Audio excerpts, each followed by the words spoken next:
You remember the exact moment you felt the shift.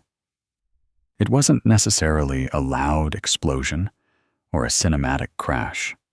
Sometimes, the most profound changes happen in the absolute silence of a room. It's the sound of a door locking somewhere deep in your mind.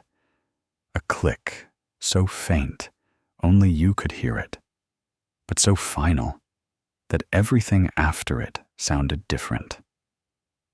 You started moving differently, breathing differently, and suddenly the person you were yesterday felt like a stranger you'd never meet again.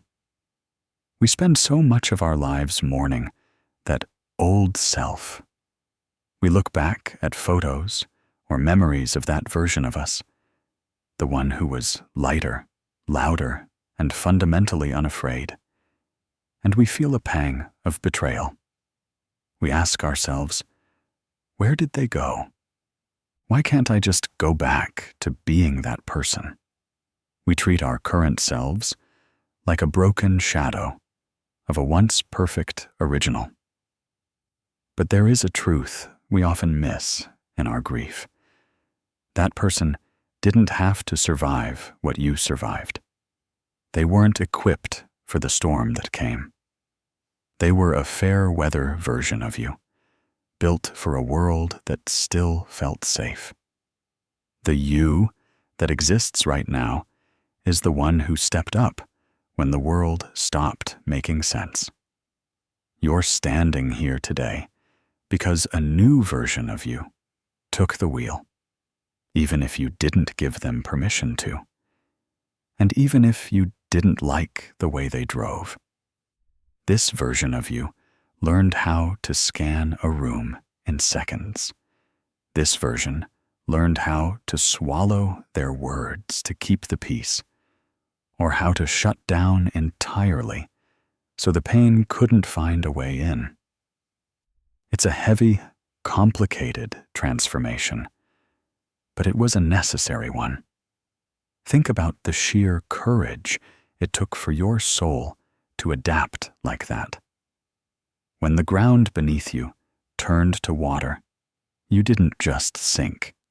You learned how to float, even if floating looks like treading water until your limbs ache. We often mistake this adaptation for a loss of character. We think we've become cold, or boring, or damaged. In reality, you became a survivor. You became the guardian of your own life. It's okay to acknowledge the sadness of that transition. It's okay to sit with the realization that the world isn't the same place you thought it was when you were a child. That realization is a heavy burden to carry, and it changes the way you look at every sunset, every conversation, and every heartbeat. But as you navigate this new landscape, try to stop looking backward at the person who disappeared. That person gave way so that you could endure. You are not a lesser version of yourself. You are a reinforced one. You are the result of a profound internal revolution that happened because it had to. The day the world changed wasn't just the end of an old story. It was the grueling, messy, and incredibly brave beginning of the one you are writing right now. You are learning to walk in a world that feels different under your feet, and every step you take, no matter how shaky, is a victory over the silence that tried to swallow you whole. Look at the habits you hate about yourself today. Maybe you're hyper-aware of everyone's tone of voice, or you've become a master at disappearing into the background of a room. We often label these things as flaws, social anxiety, or being difficult. But let's look closer and call them what they actually are: blueprints for survival. Your brain didn't decide to be difficult.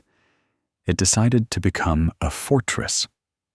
When the world felt like it was crumbling around you, you didn't just stand there. You built walls, you installed silent alarms, and you reinforced every single foundation of your being. This architecture of protection is a masterpiece of self-preservation.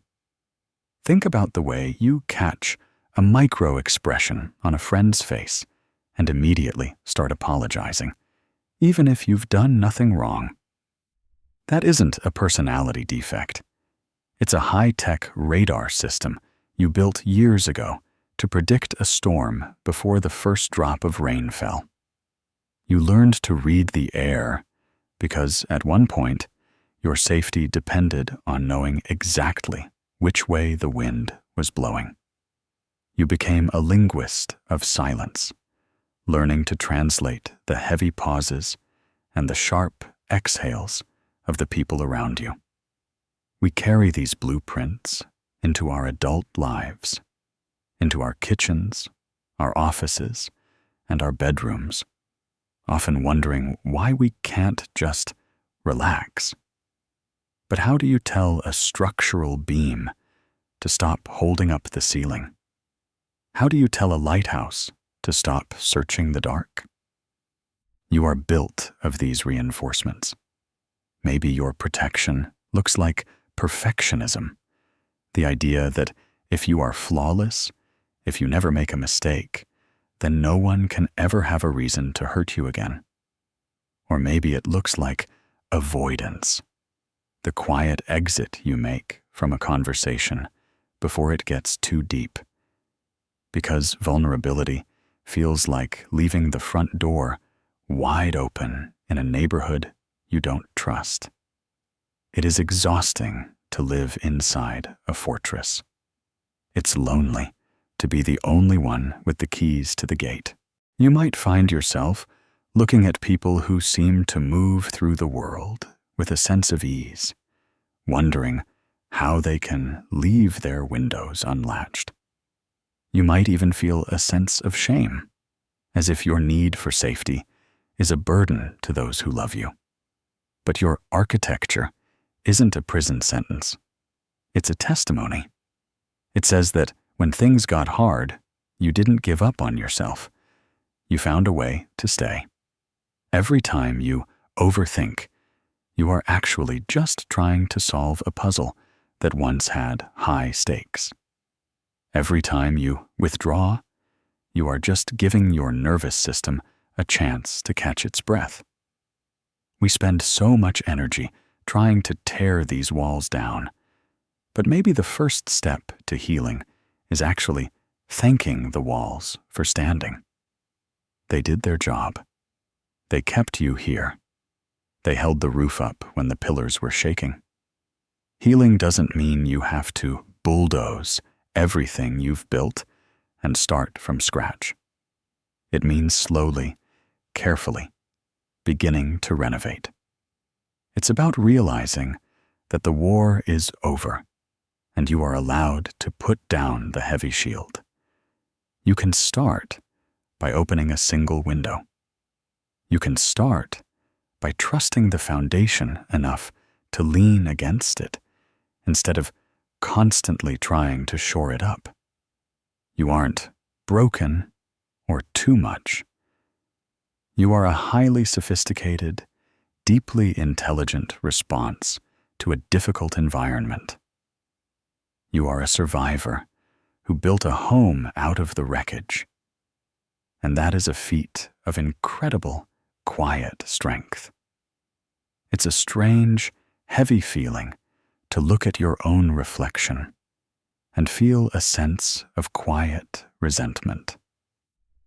You stand there in the dim light of the bathroom or the passing glare of a shop window, and you don't quite recognize the person looking back.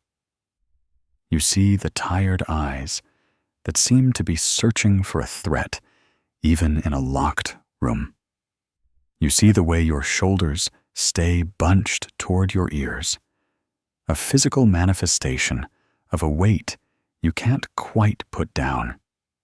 You might find yourself thinking, I wish I wasn't so sensitive, or I wish I wasn't so cold. You look at your features and see the maps of every battle you've fought. And sometimes you hate the map. It feels like your body has betrayed you by keeping the score of things you'd rather forget. You want to be light. Your body feels like lead. You want to be present.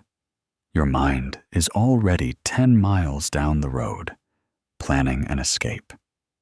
It's easy to start treating your physical self like a faulty piece of machinery, something that glitches at the wrong time, something that panics when it should be calm, something that overreacts to a simple slammed door or a raised voice. We distance ourselves from our skin because it feels safer to live in our heads than to inhabit a house that feels like it's haunted by old echoes. But take a second to really look at that stranger. That person in the mirror is the only one who stayed with you through every single second of the storm. When the world felt like it was ending, they were the one who kept your heart beating. When you felt like you couldn't breathe, they were the one who eventually found the air. They are your oldest, most loyal ally, even if you've been treating them like a disappointment for years. Every gray hair, every line of tension, every nervous fidget is a badge of endurance. They didn't fail to be happy. They succeeded in being alive. We often apologize for our appearance or our vibe as if we owe the world a certain level of cheerfulness. But your reflection is showing you a masterpiece of survival. Those tired eyes have seen things they weren't supposed to see and still found a way to look forward. That tense jaw held your world together when it wanted to shatter. You are looking at a warrior who is finally standing in the aftermath, still blinking at the light, trying to remember what it feels like to not be in a fight. If you can't love that stranger yet, can you at least try to have mercy on them? Can you look at the person in the glass and acknowledge that they did the best they could with the tools they had? You wouldn't yell at a friend for being exhausted after running a marathon. Why do you yell at yourself for being exhausted after surviving a life? The disconnect you feel, that sense of being a stranger to yourself, is just a symptom of how hard you had to work to protect your inner core. You moved into the basement of your soul because the upper floors were taking on water. Healing begins when you start to bridge that gap. It starts when you can look at your reflection and say, I see you. I see how hard you've been working. I see that you're tired. You don't have to love every scar or every flaw right away. You just have to stop the war with the person in the mirror. They aren't the enemy who hurt you. They are the shield that took the hits for you. It's time to invite that stranger back in. It's time to realize that the you've been looking for hasn't been lost. They've just been waiting for it to be safe enough to come home. We often spend our lives trying to curate a version of ourselves that is acceptable, polished, and easy for others to digest. We tuck away the parts of us that feel too much, the anger that kept us safe, the sadness that feels bottomless, or the defensive sharp edges we developed to ward off further pain. We shove these pieces into a dark corner of our psyche, hoping that if we ignore them long enough, they will eventually dissolve. But as Carl Jung once famously said, one does not become enlightened by imagining figures of light, but by making the darkness conscious. This darkness isn't something evil. It is your shadow. It is the collection of everything you were told was wrong or bad about yourself while you were just trying to navigate your circumstances. If you were told that being loud was dangerous, your voice went into the shadow. If you were told that your needs were a burden, your desires went into the shadow. Healing isn't about scrubbing these parts away until you are a figure of light. It's about finally turning on the lamp in that dusty corner and realizing that those shadowed parts were never your enemies. They were just the parts of you that had to go underground to survive. Imagine your shadow as a child who was left out in the cold for too long.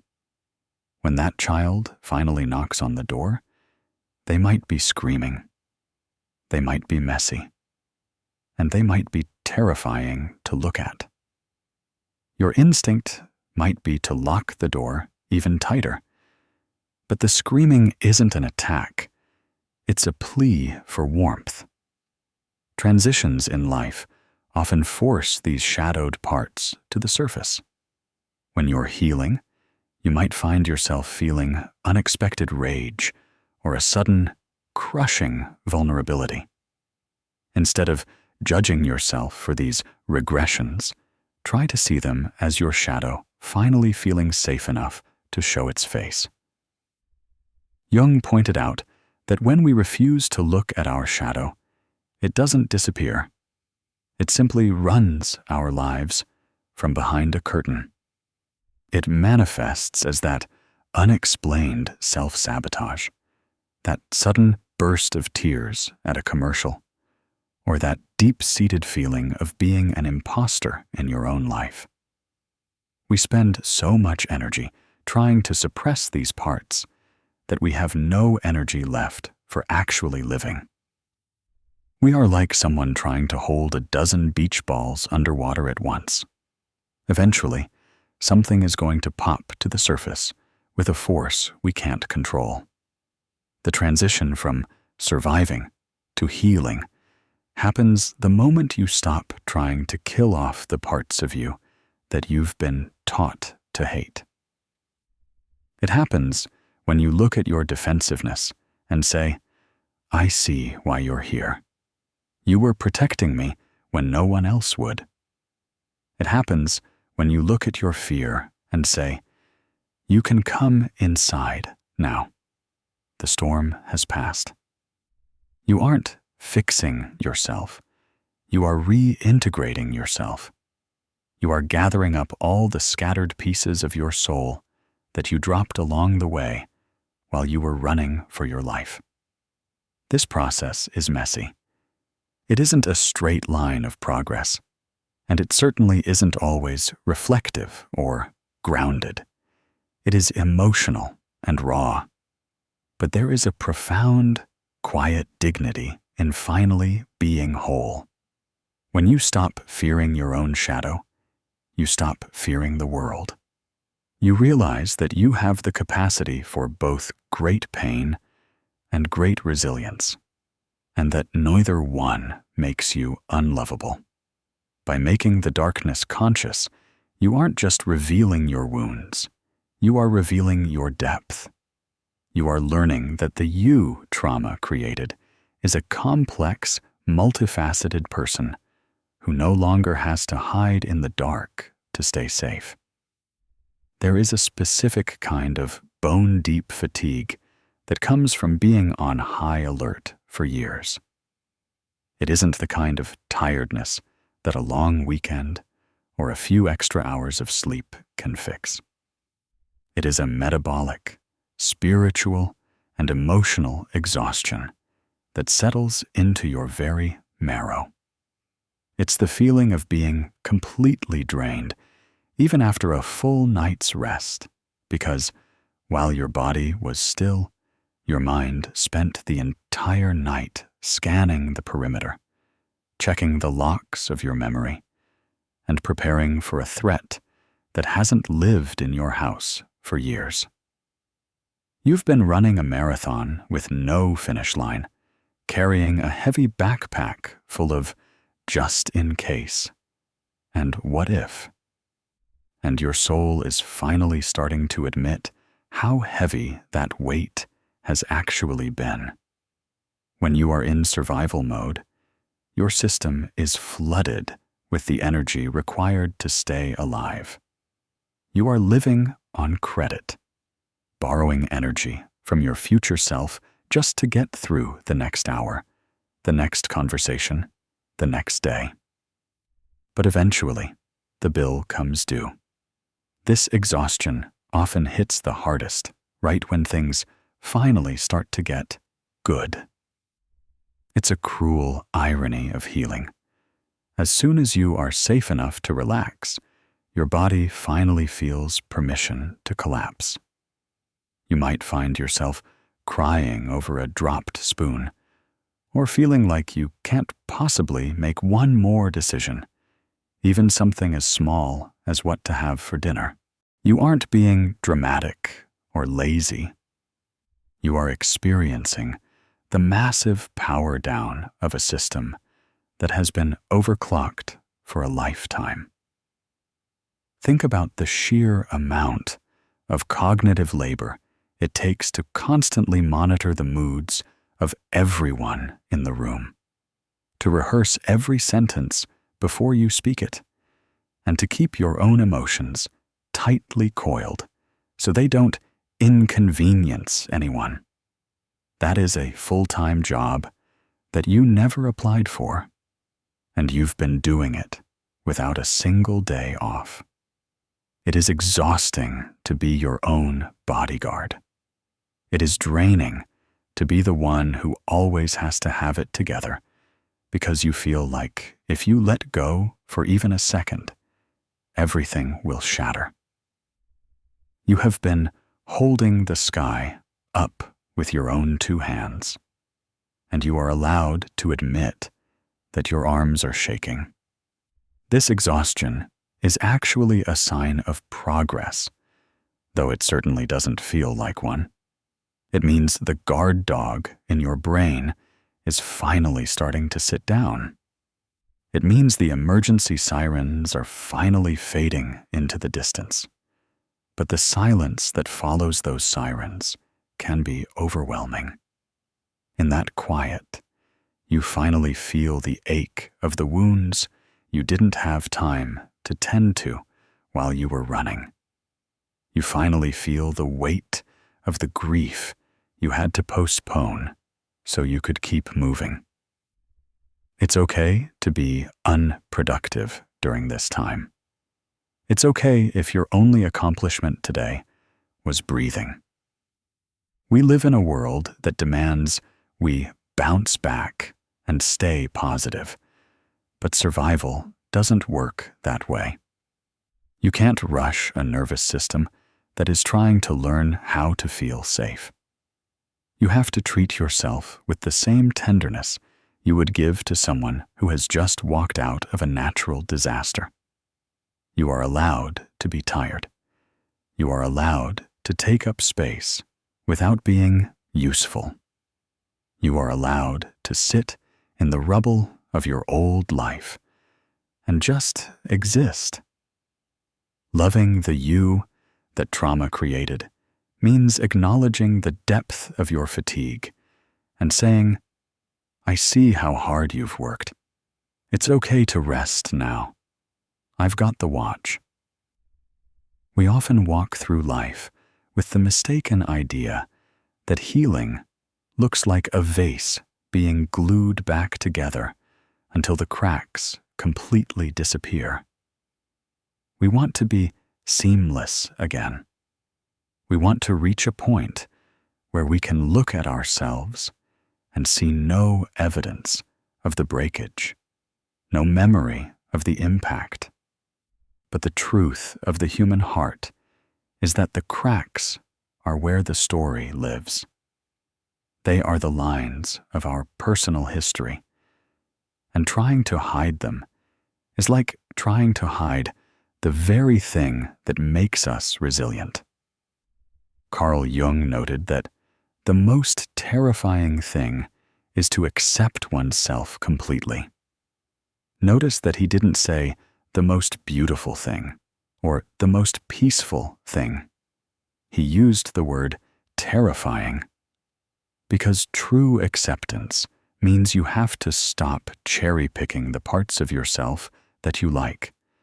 It means looking at the jagged edges of your personality, the parts that were shattered by what you went through, and realizing they are not trash to be thrown away, but pieces of a larger puzzle.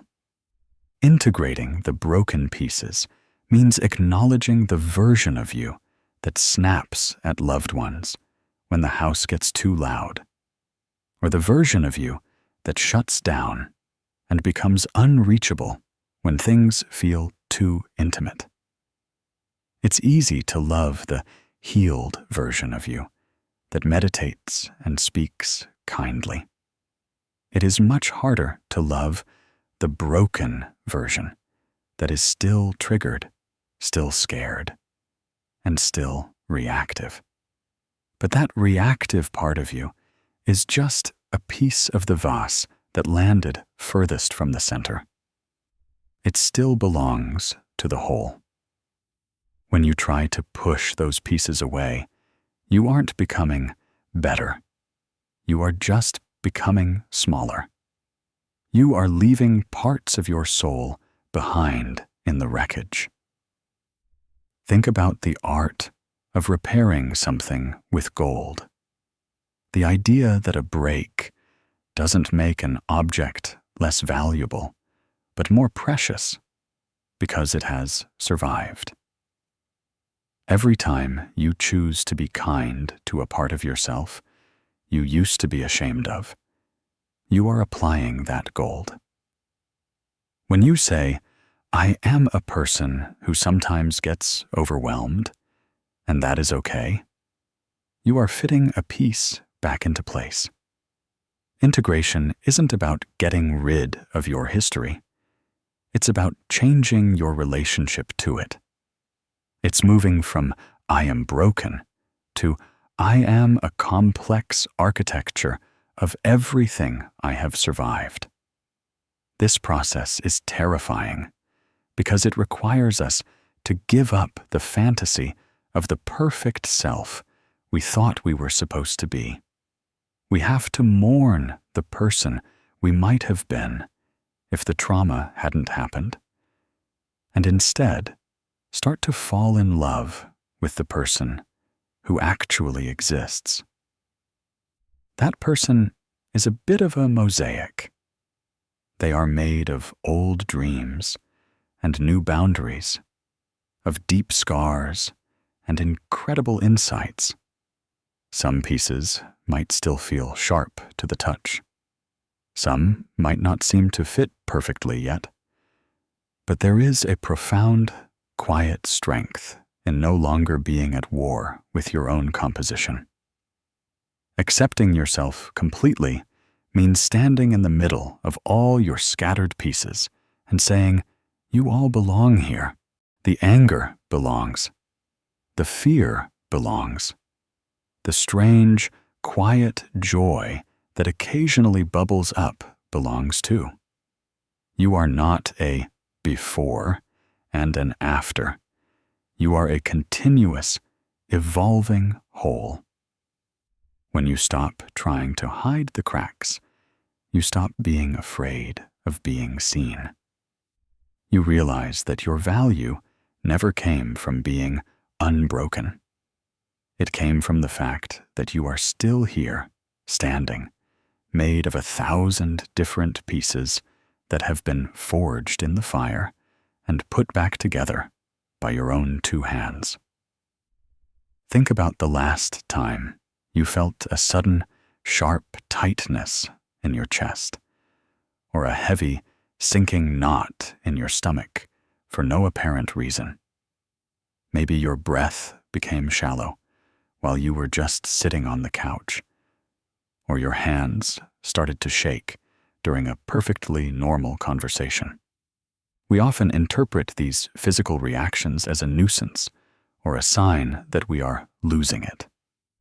We get frustrated with our bodies for failing to stay calm when our minds know we are safe.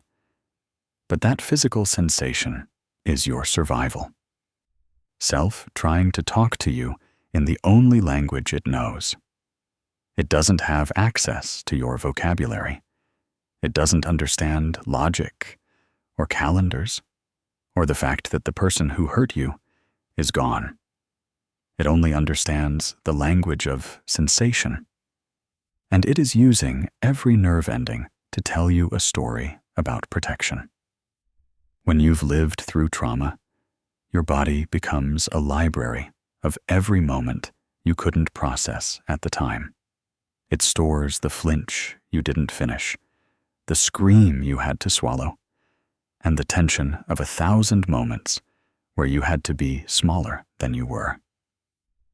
These sensations aren't glitches in your system. They are messengers.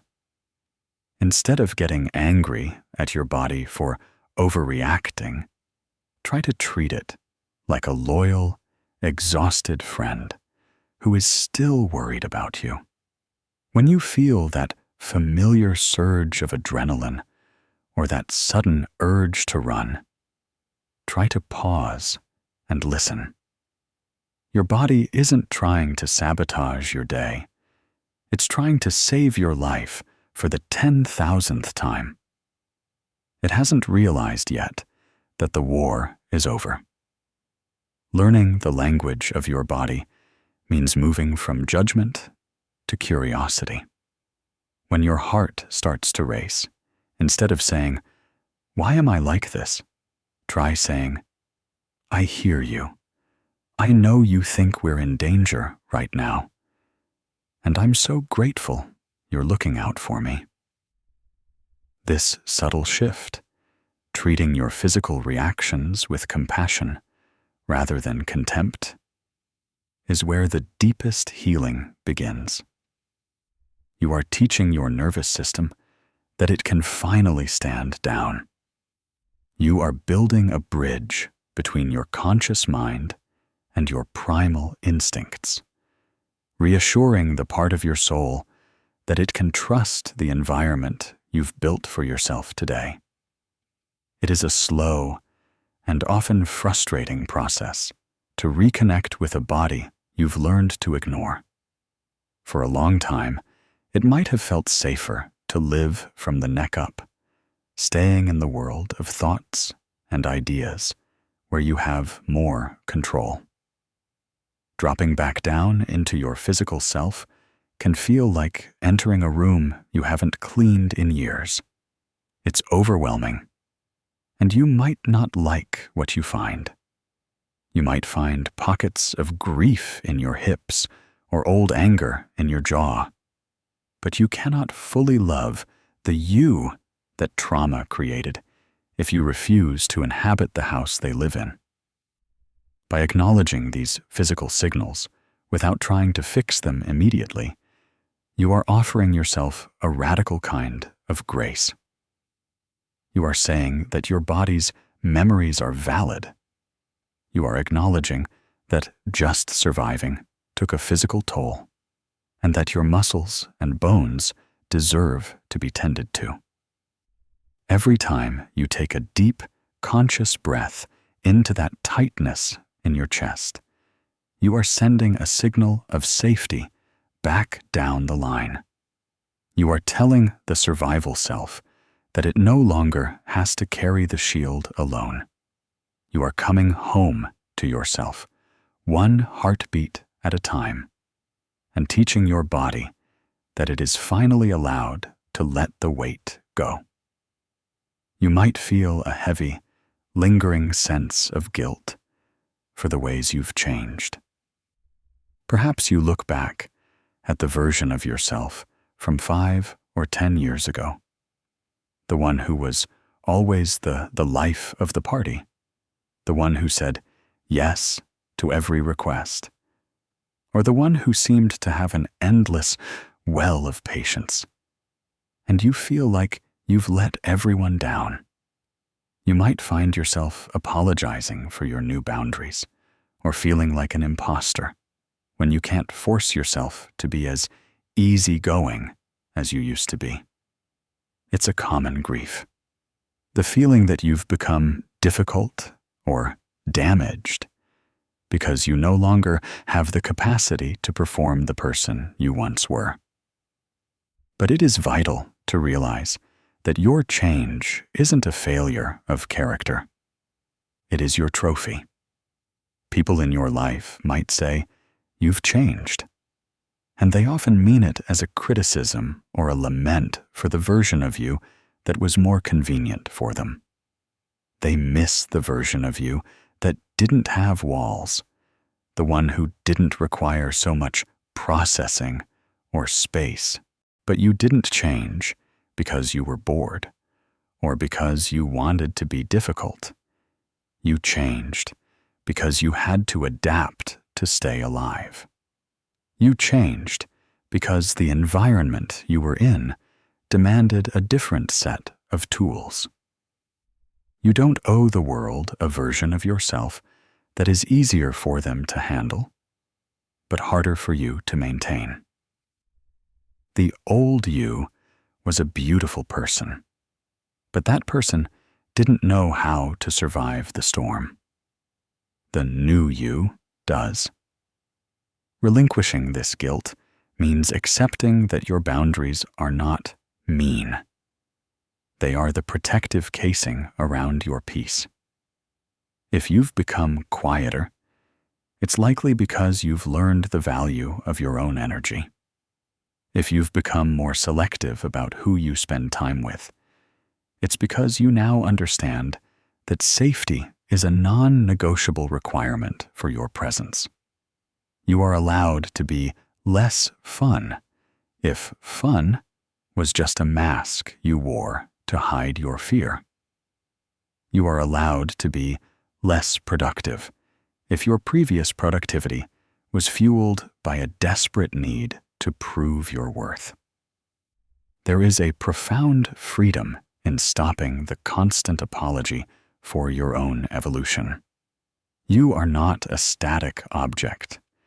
You are a living, breathing response to your life experiences. Just as a tree grows thicker bark after a fire, you have developed layers to protect the soft, vital parts of your soul. You might feel like you've lost your spark, but what you've actually gained is a steady, resilient flame that doesn't blow out at the first sign of a breeze. The spark was bright, but the flame is what keeps you warm through the night. When the guilt starts to creep in, try to remind yourself that the people who truly love you will want the version of you that is safe and whole, even if that version is quieter or more guarded. They will respect the architecture of your protection because they know what it took to build it. And for the people who don't, their disappointment is not your responsibility. Your only responsibility is to the person you are becoming, the one who is finally learning how to breathe without checking for permission first. You have traded a fragile lightness for a grounded strength, and that is a trade worth making every single time. You aren't lost.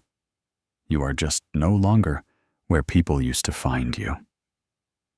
Loving the you that trauma created isn't about liking every single thing you do, nor is it about reaching a state of constant, unwavering positivity. That is a hollow kind of love that doesn't hold up in the wind. This new kind of love is much quieter, much deeper, and much more resilient. It is a deep, fundamental respect for your own endurance. It's looking at your scars, whether they are hidden in your memories or etched into the way you carry your body, and realizing they are not marks of shame, but proof of a battle won. It is the realization that you have been your own hero this whole time, even when you felt like a victim.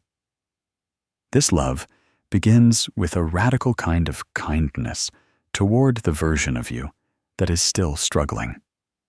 It's the voice that says, "It's okay that you're still scared," or "It's okay that you need to leave this party early." It's no longer demanding that you be fixed before you can be worthy of care. You are learning to love yourself, not in spite of what you've been through, but because of the incredible strength it took to go through it and remain human. You are choosing to be the person who finally holds your own hand, instead of being the person who is always pointing out your own flaws. In the past, you might have thought that love meant being perfect, being useful, or being normal. But this new love is built on the truth of your existence. It's the love a person has for a house they've rebuilt with their own hands. They know where the floorboards creak. They know which windows stick. And they love it all the more because they know exactly what it took to keep the roof from falling in. You are allowed to take up space. You are allowed to have needs that differ from the people around you. You are allowed to be a work in progress for the rest of your life. This kind of love is a practice, not a destination. There will be days when the old voices come back, telling you that you're too much or not enough. There will be days when you feel like you've taken 10 steps back into the dark. But the difference now is that you know the way out. You have the tools, the architecture, and the gold you've gathered along the way. You can look at that terrified version of yourself and say, "I see you. You're safe now. We don't have to run anymore." Today, you don't have to be healed in the way the world defines it. You don't have to be a finished product. You just have to be kind to the version of you that is still trying to figure out how to put the weight down.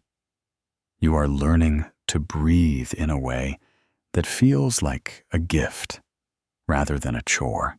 You are finally beginning to see that the person trauma created is someone worth knowing, someone worth protecting, and someone deeply, fundamentally worth loving. The war is over.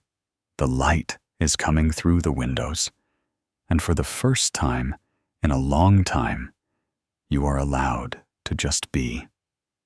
For a long time, home felt like a place you were exiled from, a state of mind that existed before the world got heavy, a version of yourself that felt light, safe, and untouched. You've spent years looking for a person, a play, or a set of circumstances that could finally give you permission to stop running. You thought if you could just find the right relationship, the right job, or the right level of healing, you would finally be allowed to sit down. But the deepest truth of self-discovery is that nobody can give you that permission but you. Walking yourself home means taking all those scattered, survival-driven parts of your soul and inviting them to finally sit by the fire. It's the moment you stop looking for an external savior and realize you have been the one holding the lantern this whole time. This isn't a grand, sweeping gesture that happens overnight. It's a series of quiet, daily choices that feel small but are actually revolutionary. It's the choice to listen to your body when it says it's tired, instead of pushing through until you break just to prove you aren't weak. It's the choice to speak to yourself with the same radical gentleness you'd offer a dear friend who is hurting. It's the choice to believe that your peace is worth protecting, even if it makes you inconvenient to the people around you. You are no longer a guest in your own life, trying to make as little noise as possible so you don't get noticed or kicked out. You are the owner of the house, and you are allowed to move the furniture, open the curtains to the sunlight, and lock the doors whenever you need to feel secure. Walking yourself home also means making a profound peace with the you that had to do difficult things to survive. It's looking back at your past self, the one who made messy mistakes, the one who stayed in bad situations too long because they didn't know they could leave, the one who fought or flipped or froze, and saying, "Thank you for getting us here. You can rest now." There is a sense of relief that washes over you when you stop trying to escape your own skin. You begin to realize that you don't need to be perfect to belong to yourself. You belong to yourself because you survived. You belong to yourself because you are the only one who truly knows the cost of your journey. And you are the only one who can truly appreciate the view from where you stand now. As you settle into this new sense of self, the world starts to look different. The shadows don't seem quite as dark because you know how to carry your own light. The noise of other people's expectations doesn't seem quite as loud because you have a quiet, solid center to return to. You are learning that healing isn't a place where the pain completely disappears. It's a place where the pain no longer has the power to dictate your future. You are more than what happened to you. You are more than the defenses you built. You are a person who has walked through the wilderness and found their way back to their own heart, not by changing who you are, but by accepting who you've become. So, take a deep breath and feel the ground beneath your feet. You aren't lost, and you aren't drifting. You are simply in the process of reclaiming the territory that was always yours. The journey was long, and the road was often steep and lonely. But you made it. You are home. And this time, you have the keys to every single room. You can go as slowly as you need to. You can decorate your life with things that make you feel safe. You can finally stop looking over your shoulder. You are the person trauma created, yes. But you are also the person who learned how to love that creation. And that is the most beautiful homecoming of all. There is a final, hidden layer to this journey. A realization that comes only after you've sat in the silence of your own home for a while. It is the discovery that beneath every wall you built, beneath every scar, and beneath the exhaustion of just trying to survive, there is a part of you that remained completely untouched by the storm. This is not the old you that you lost, but something much deeper. It is the core of your being that trauma couldn't reach, the part of you that is inherently, eternally whole. We often spend our lives focused on the damage, measuring our worth by the depth of our wounds. But the ultimate act of self-love is recognizing that your essence was never truly broken. You are like a mountain that has endured 1,000 winters. The snow may cover the peaks, and the winds may reshape the trees, but the mountain itself remains unmoved. This quiet power doesn't roar. It hums. It's the steady rhythm that kept you moving when you felt like giving up. It's the small, persistent voice that whispered, "Not today," when the darkness felt too heavy to lift. When you finally stop trying to fix yourself, you start to hear this hum. You realize that you aren't a project to be completed or a problem to be solved. You are a living, breathing miracle of endurance. This perspective changes everything. Instead of looking at your survival habits as evidence of your damage, you start to see them as the tools your spirit used to protect its most sacred parts. Your spirit knew you were worth saving, even when you didn't believe it yourself. It kept the pilot light on in the basement while the rest of the house was in a blackout. Loving this unbroken part of yourself requires a different kind of courage. It requires you to believe in your own light, even when the shadows are still visible. It means acknowledging that while your experiences were real and their impact was profound, they do not have the final say on who you are. You are the observer of the pain, not the pain itself. You are the architect of the fortress, not the walls. When you tap into this quiet power, you find a resilience that isn't based on toughness, but on a deep, flexible grace. You become like water, able to flow around obstacles, able to reflect the sky, and able to wear down even the hardest stone over time just by being yourself. This is where true freedom lives. It's the freedom to exist without apology. It's the freedom to be complex, to be messy, and to be too much for people who aren't ready for your depth. You no longer need to be normal, because you've realized that normal is just a thin veil for people who haven't had to find their own gold in the rubble.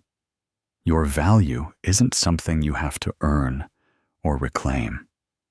It is a fundamental fact of your existence. You are here. You are breathing. You are aware. And that is enough. The you that trauma created is a masterpiece of adaptation.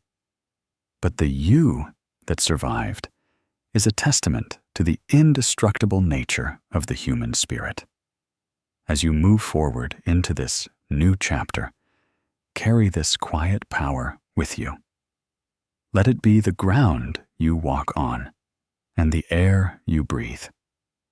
You don't have to shout your worth to the world. You just have to sit with it in the quiet moments.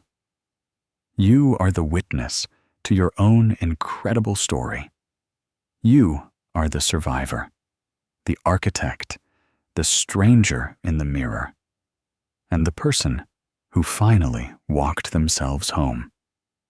And above all, you are whole. You have always been whole. The journey wasn't about becoming someone new, but about finally having the safety and the love to see the person who was there all along. You have survived the impossible, and now you are allowed to live the beautiful.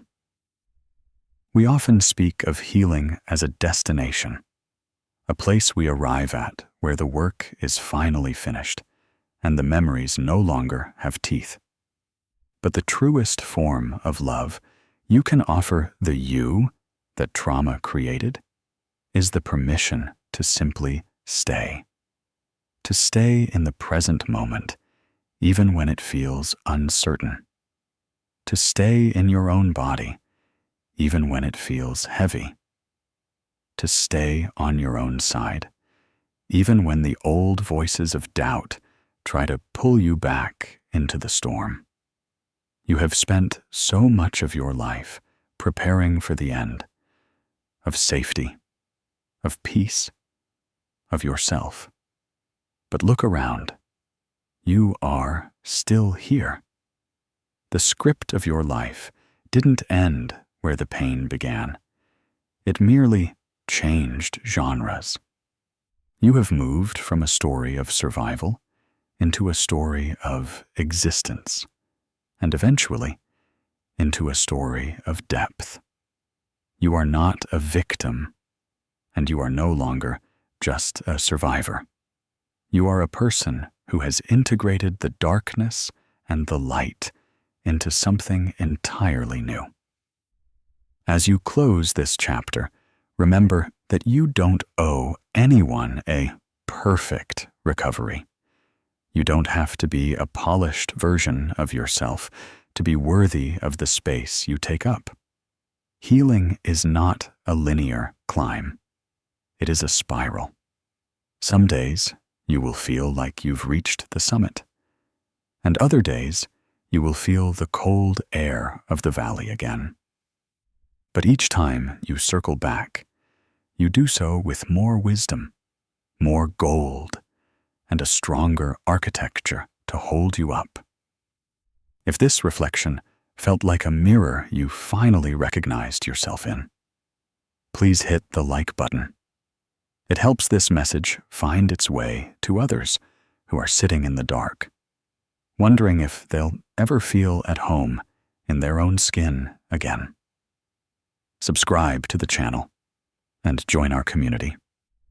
We're here to have the conversations that usually happen in the quiet hours, the honest, grounded, and emotional ones about who we become after the world changes. I'd love to hear from you in the comments. Which section of this video felt like it was written specifically for you? Even if it's just one word or dropping a heart, sharing your reflection helps us all realize we aren't walking this path alone.